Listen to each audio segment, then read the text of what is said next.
Now, when it comes to the education of the people in these areas about Ebola, did they have the information they needed?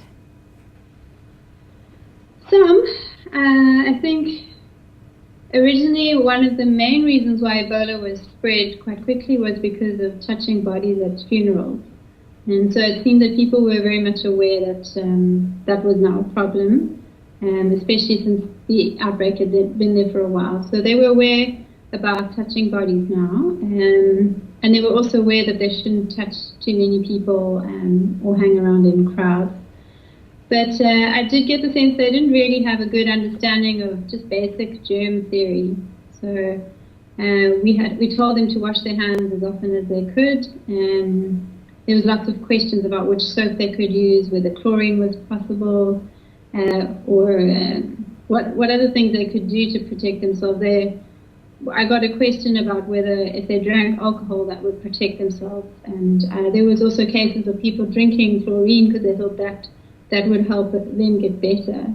So just a sort of lack of understanding around, what you can do for hygiene purposes and then what's medication. So the information was available to them, but they didn't necessarily always understand. And we really tried to repeat and educate as much as possible.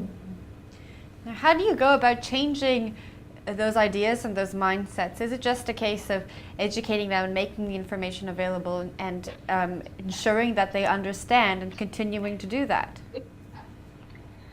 Yeah, pretty much. I don't think it's that quick to ever change people's behavior and mindset.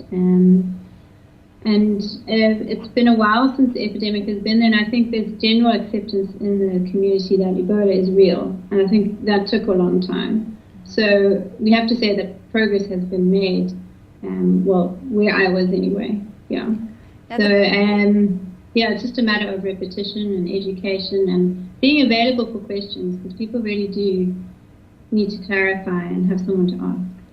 Now, the people who have not contracted Ebola in these communities, are they afraid? Yeah, very afraid. I think there's a lot of fear about a lot of different things in the communities, and it's quite hard to get past that. And most of the time, my job was really to understand what was happening, and I got the sense people weren't telling me the full truth because they were afraid. So people were dying, but maybe not necessarily of Ebola, and families wanted to bury their own family members.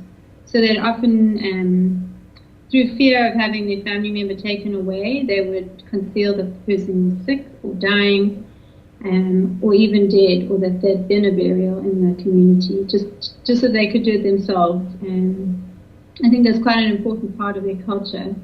And to have a burial team come and take a body away was quite not acceptable to the community at all.